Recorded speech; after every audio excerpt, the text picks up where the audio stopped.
Okay, so yung next tutorial naman natin, kung numbers pati string, kapag ginamit natin yung plus sign, ano mangyayari, so ano epekto. So example natin, pares na integer.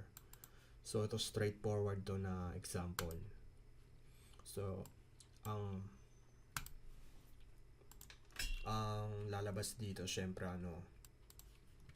so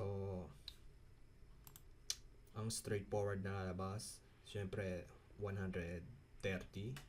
So run natin. Okay, 130.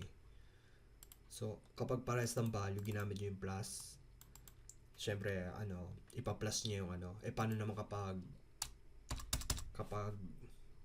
sila, for example, so for example so ito gawin nating string.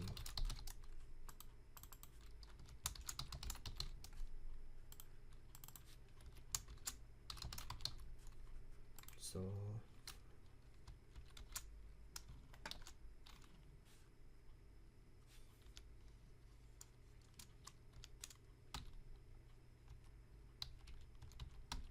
reset and done. So run.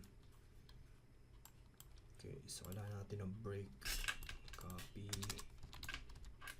and